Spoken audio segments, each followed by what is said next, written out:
दुनिया में तानाशाही की जब भी बात आती है तो मिसाल दी जाती है एडोल्फ हिटलर की।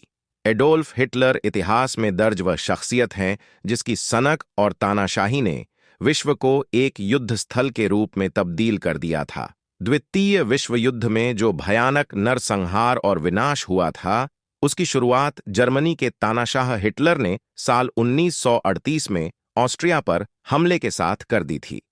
हिटलर के ऑस्ट्रिया समेत यूरोप के अन्य देशों पर हमला करने के पीछे कई वजह थी, लेकिन उनमें पहली और सबसे प्रमुख वजह थी वर्साय की संधि। इस संधि के तहत जर्मनी को युद्ध का दोषी मानकर उस पर आर्थिक दंड लगाया गया, उसके प्रमुख खनिज और औपनिवेशिक क्षेत्र को ले लिए गया तथा उसे सीमित सेना रखने के लिए प्रतिबद्ध किया गया। इस संधि की वजह से जर्मन लोगों में बहुत गुस्सा था कि हमारी सरकार ने इस पर साइन क्यों किया। इस संधि ने जर्मन लोगों की सेल्फ रिस्पेक्ट को बहुत ठेस पहुंचाई।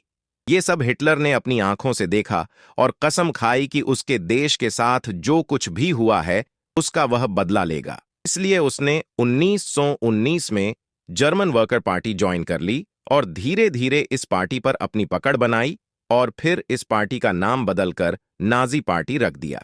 हिटलर में सबसे अच्छी बात यह थी कि जब वह बोलता था तो लोग उसे सुनते थे।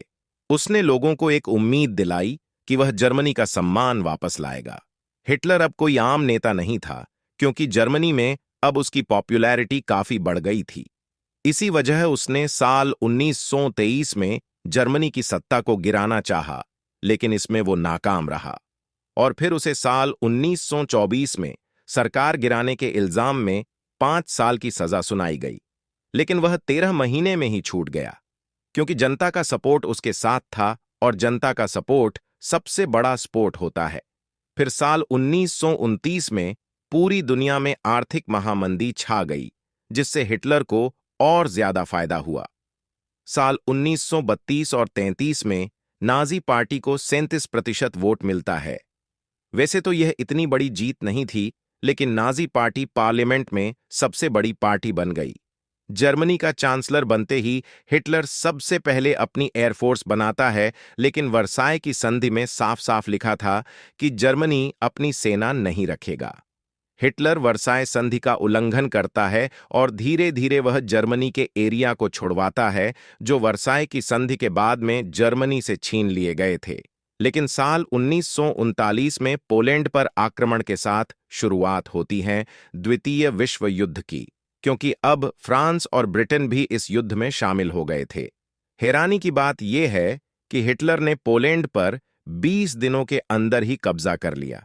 पोलैंड के बाद अब बारी थी डेनमार्क की, जिसने सिर्फ 1 दिन के अंदर ही आत्मसमर्पण कर दिया। हिटलर ने कुछ ही दिनों में अपने आसपास के देशों पर कब्जा कर लिया था। लेकिन अब बारी आती है फ्रांस की। फ्रांस कोई छोटा मोटा देश नहीं था, लेकिन फिर भी हिटलर इस पर कूद पड़ा और मात्र 4 दिन के अंदर ही पेरिस पर अपना कब्जा कर लिया।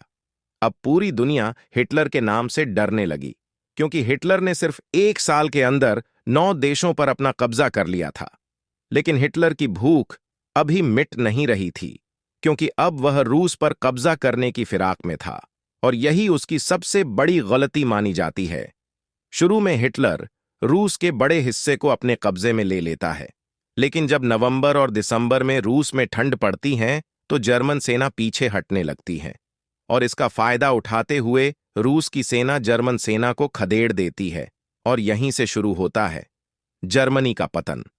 अब हिटलर धीरे धीरे सारी जंग हारता गया, यहां तक कि 1944 आते आते वह आधा यूरोप हार गया था।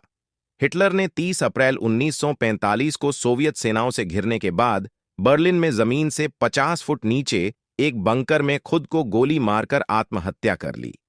तो दोस्तों, वीडियो कैसी लगी कमेंट में ज़रूर बताएं। अगर आप हमारे चैनल पर नए हैं तो वीडियो को लाइक एंड चैनल को सब्सक्राइब करना ना भूलें।